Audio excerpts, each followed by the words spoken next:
Yeah, I talked with Jay about it after the game because actually. Presiden Jepang sampai kaget. Tiket pertandingan ludes terjual gara-gara Ultras Garuda. Tom Haye sebut Jay Itzes orang cerdik. Itzes akan gabung dan main di Liga Eropa? Patrick Kluivert akan lakukan rotasi saat menjamu Jepang? Jangan lupa juga untuk subscribe dan tonton sampai habis ya teman-teman.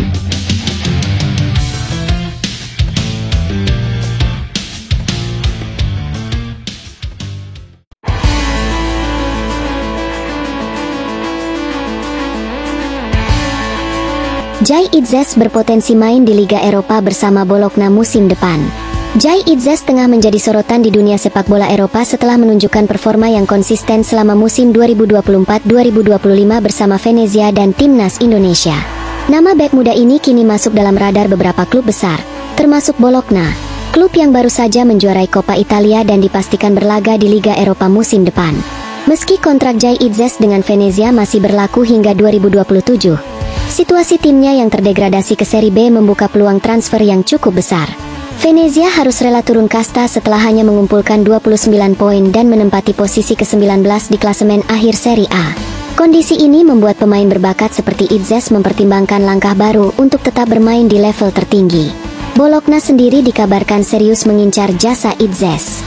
Pelatih Vincenzo Italiano bahkan disebut memantau langsung penampilan Jay saat Venezia menghadapi Bologna pada akhir Maret 2025. Jay berhasil menarik perhatian berkat performanya yang solid di lini belakang serta sikap kepemimpinan yang menonjol di lapangan.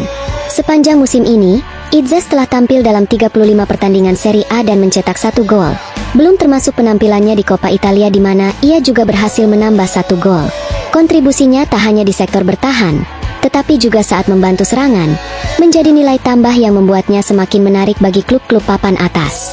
Menurut laporan dari Tutto Mercato, Bologna sangat terkesan dengan kemampuan Jay dan serius mempertimbangkan untuk memboyongnya musim depan. Jika transfer ini terwujud, bergabung dengan Bologna bisa menjadi langkah penting dalam karir Itzes untuk tetap bersaing di level tertinggi sepak bola Italia dan bahkan di kompetisi Eropa. Bagaimana menurut kalian? Apakah Jay Itzes siap melangkah ke tahap berikutnya bersama Bologna dan menunjukkan kualitasnya di Liga Eropa? Kasih like kalau setuju.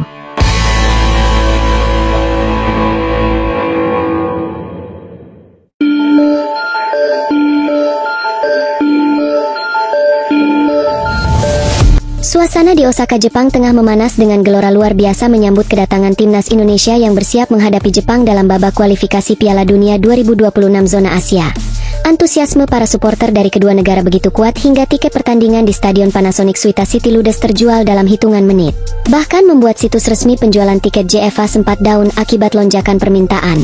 Tidak hanya dari Jepang dan Indonesia tetapi juga dari negara tetangga seperti Malaysia.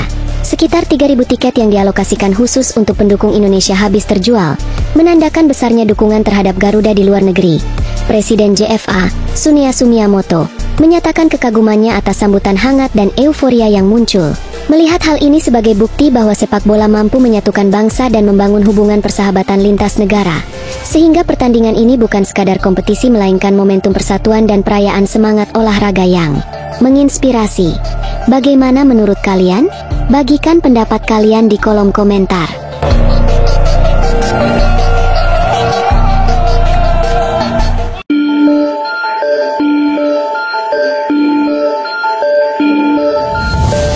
Tom Haye puji kepintaran Jay Itzes dalam trik penalti yang bawa kemenangan timnas Indonesia.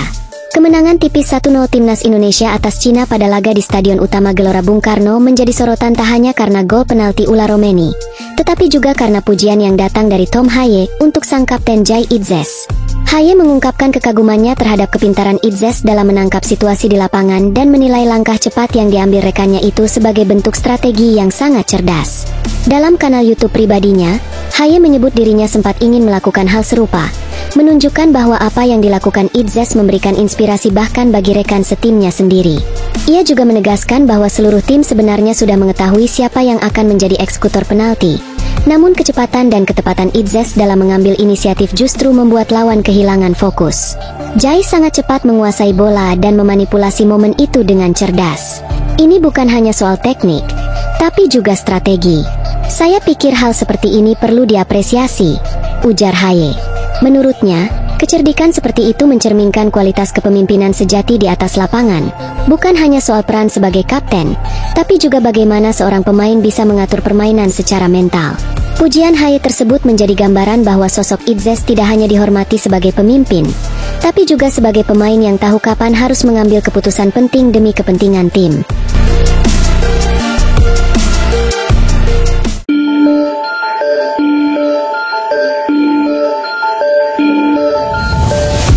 Jepang versus Timnas Indonesia. Kluivert siapkan strategi mengejutkan jelang laga krusial. Pertemuan panas antara Jepang dan Timnas Indonesia tak lama lagi akan terjadi, dan atmosfernya sudah mulai memanas. Tapi siapa sangka, Patrick Kluivert justru melempar sinyal mengejutkan. Bukan dengan euforia berlebihan atau janji-janji kosong, tapi lewat wacana rotasi pemain yang membuat publik mengernyit penasaran. Rotasi pemain melawan Jepang? Kedengarannya seperti bunuh diri. Tapi tunggu dulu, ada strategi tersembunyi di balik langkah berani ini. Kluivert tahu persis bahwa Jepang bukan lawan sembarangan. Mereka bukan hanya tim kuat di Asia. Mereka adalah raksasa yang sudah memesan tiket ke Piala Dunia 2026. Bahkan sebelum peluit akhir babak kualifikasi berbunyi. 20 poin dari 9 laga. Juara grup C dominasi tanpa celah. Ya, Jepang memang tim yang mengerikan. Dibesut pelatih tangguh Hajime Moriyasu. Tapi bukan berarti tak bisa disentuh. Dalam pernyataan resminya, Kluivert tidak menampik kehebatan Jepang. Ia menyebut mereka sebagai salah satu tim terbaik di Asia saat ini. Tapi Kluivert juga bukan tipikal pelatih yang gampang gentar. Justru, ketika Garuda sudah mengunci tiket ke putaran keempat kualifikasi, ia melihat peluang untuk meracik sesuatu yang berbeda.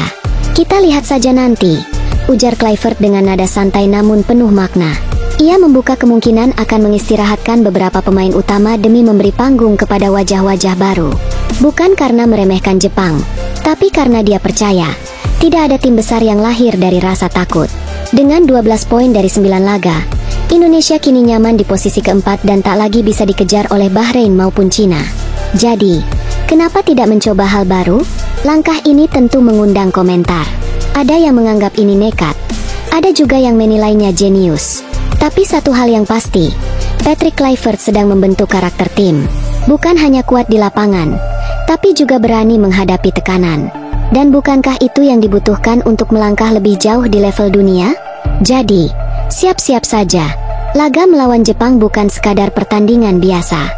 Ini bisa jadi panggung pembuktian. Gimana menurut kalian?